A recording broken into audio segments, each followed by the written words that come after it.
Since the Dragon Ball update is coming out pretty soon in Anime World Tower Defense, I'm going to be making a tier list of the top 10 characters in the game right now. So if you're missing any of them, make sure to get them before the update comes out. But before we even start the top 10, there's 3 characters that are insane, but they're supports. So I'm not going to include them in the top 10.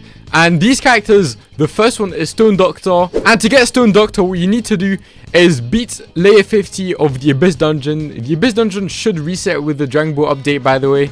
So make sure to go do that before the update comes out. But anyways, the second character that's an amazing support is Leader. Leader isn't limited, so if you don't have him, don't worry too much. You just get him from summoning. And he's actually very easy to evolve. So once you get him twice, you can easily evolve him. Then the third character, the third support, and to be fair, he's not a necessity, but he's amazing. He's the best buffer in the whole game, and he also has a really nice sleep stun. And to get him, what you want to do is go in the pass right here. It's not tier 40, you want to get to tier 30 right here. So he's not hard to get. You don't even need to get to tier 40, you just need tier 30. And if by the time of you watching this video the battle pass already got reset, you can literally just get to battle pass level 50 and buy him right here. There's no one else that you can buy with just one of these coins that's really good. So unless you're gonna get 2 and buy Adam that you don't have, then I do recommend getting Butterfly Guard. So yeah, these are the 3 best supports in the game, and I didn't want to rank them because it would be too difficult to rank them compared to damage units. So I'm just going to put them to the side and tell you guys that these are the 3 best supports in the game. So anyways, let's start with the tier list now. And before we start with the top 10, let's start with the honorable mentions. And the first honorable mention is going to be Peem. Peem got an evolution during the April Fool's update, and since the April Fool's update isn't out anymore, I don't really want to put her on the tier list because evolving her is really difficult now. But if you do have the materials, you should evolve her. She's still really good, even though she did get replaced by another character on the tier list. I'm going to spoil it, it's Mash. Mash literally does what she does, but better. So yeah, I mean, she's only good for her ability now. And the fact that she can remove debuffs is mostly what she's good for now. But she's still a very good character and still worth evolving if you can. The second character is Muge. And Muge is probably the first or second hardest character to get in the honorable mentions. They're a secret character from Banner, which already makes them really difficult to get. And on top of that, they also got their evolution from the April Fool's update. So it's those 2 things that are like really hard to get, really hard to evolve. Even though I didn't evolve them yet. So yeah, it's a very good character though. I think it's like maybe like bottom of the top 10. I'm not too sure where I'd put Muge, but yeah, it's kind of difficult to rank these characters with the random passive as well. So I'm just gonna put Muge in honorable mentions. The third character I'm gonna put in honorable mentions is actually gonna be a character I don't even have, and it's gonna be the Gambling Sorcerer, or Hikari. Hikari is one of the best characters in the whole game, but I'm putting him in honorable mentions because I spent 100k puzzle pieces trying to get him. I got Judge Sorcerer instead, and I still don't have him. And even though he is really good, his whole thing is the jackpot, which is really hard to hit. So he can go from being number 2 in the game to being like a number 5, number 6 in the game. And since I never actually got to try him, I can't really tell you what his rank is going to be. And I'm assuming most of you guys won't have him, so I'm not going to put him in the tier list. But if you don't have him, don't worry. He's going to stay on the Stardust Crusader banner, and you could just summon on it and get him one day. So yeah, and he is very good. If you have him, evolve him. And the fourth character that I'm going to be putting in honorable mentions, I can't even show you him. It's John, or Zeno. And to get him, you have to do Esper City 5 or Esper City 4. I'm not sure which one. And he has a really low chance of dropping. It's 0.2% or something like that. You just have to keep doing that specific story stage that he drops from until you eventually get him. And I don't actually know, but I'm pretty sure he's also very hard to evolve. So even once you get him, you also do have to evolve him, which is really long. So that's why he's going to be in honorable mentions. Even though he is a really good character and he does replace Muge. If you have both Muge and Zeno, I'm pretty sure Zeno is the better character. He is a random character. So yeah, I'm not going to be ranking John in a tier list either, and he's just going to be in honorable mentions for this video. Alright, anyways, we're going to start this top 10, and we're going to start straight off with number 1 in the game, and that's going to be Phantom Leader Frollo. You're going to see in this top 10, most of the characters on here are good because of their team and stuff like that. That's not the case for this guy. This guy, he's just number 1 in the game. He leads himself 140%, which is more than like every team in the game. And he does so much damage that you basically place him and then you just make a team full of supports to help him and you win basically everything in the game. He's from the Phantom Parade, so make sure to get him from the Phantom Parade before the event goes. And yeah, he's number 1. And you're going to see the gap between number 1 and number 2 is pretty huge. And talking about number 2 is going to be Shroomhead. It's going to be Mash from the Masho update. I don't know if he's going to stay after the Dragon Ball update comes out. I think his event might still be out. But the good thing about him is he's actually not hard to get. And he's so good.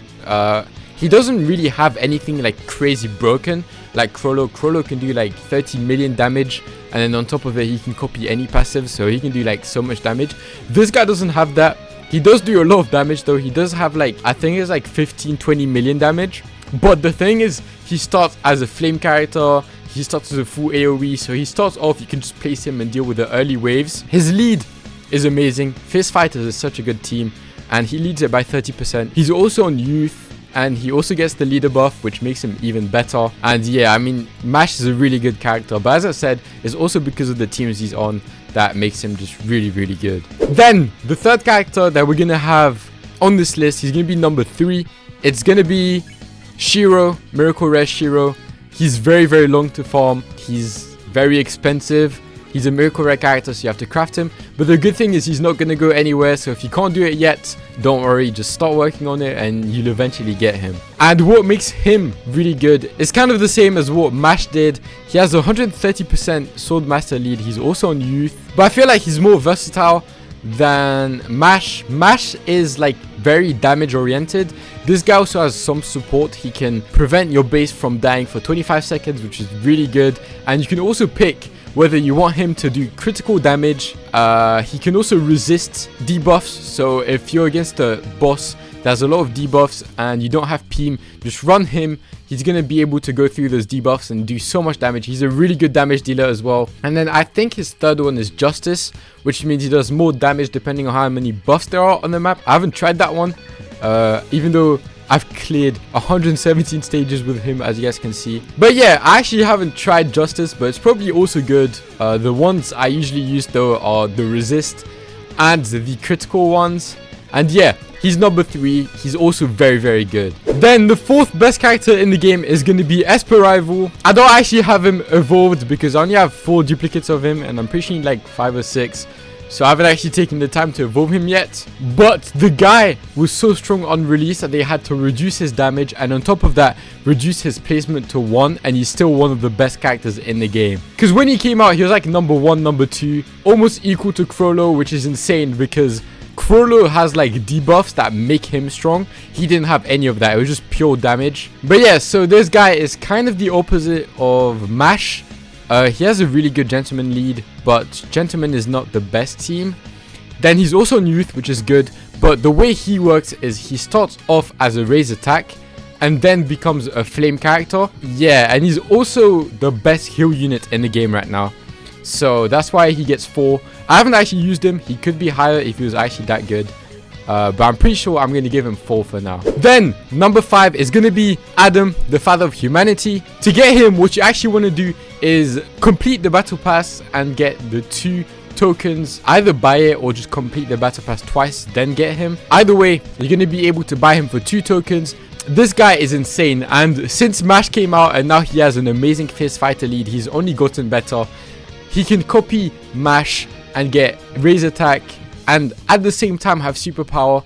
Then you can just slap someone else with a broken passive and just make Adam copy that, because Adam's power is that he doesn't actually have an ability. He can just copy any ability that's on your team. So yeah, the guy's amazing. I mean, he's so strong. I've only used him once, and yeah, that one time that I used him, he did 30 billion damage. So yeah, he's really broken. Then number 6 is gonna be probably my favorite character right now, or one of my favorite characters right now. I got him especially for the Abyss, and it's gonna be Genos. Once you evolve him twice, he's actually very, very good. He has a good Unbreakable Fighter lead. I don't know if Unbreakable Fighter is good, but this guy is so good for taking care of element stages. He starts off as a flame and he stays a flame character the whole time. He has a really huge AoE once you start maxing him out. And the teams that he's on are just amazing. Savior of the Earth has some of the best characters in the game. Awakened Power is also pretty amazing. Revenger is especially good. I'm missing some characters on it, but trust me, Revenger is a really good team. And yeah, I mean, he's on even more teams, but those are like the main ones. And he's insane. You could just slap him on there if you can't run Esper Rival. I think he's like a worse version of Esper Rival. And yeah, I mean, this guy he just solos any element stage in the game. He's crazy. And yeah, there's not much more to say. Genesis is going to be number 6 on this tier list. And for number 7, it's going to be a bit of an older character. It's going to be Gilgamesh. And I'm going to give it to Gilgamesh because Gilgamesh, recently, I feel like he's gotten better. And basically what makes Gilgamesh good isn't actually that he got buffed. It's more that the stages that have been coming out recently are really good for him, because there's been less super bosses, so he can actually just delete the boss once you get to that phase. Stages have also been getting stronger, so he can get the 500 million damage faster. And I would put him higher. The only problem is he's banned in Abyss, so I can't really put him higher than that. And I mean, there's also like all these characters that I listed above. He's not the strongest in terms of damage anymore. So yeah, he's going to be number 7 in the tier list. And now number 8 is, again, another character that I don't have. It's Boros by Roost. This guy, I personally don't like him, but basically what happened is he came out, he was an amazing raise attack character into Cosmic, which was really good, and then Mash came out. Because if you guys can see right here, he's on Fierce Fighter, so you would put a Fierce Fighter team with Boros and Adam. Adam would copy Boros' ability, and Adam would get really strong, and Boros also did a lot of damage. I'm pretty sure Boros still does a lot of damage, so that's why he's still on the tier list.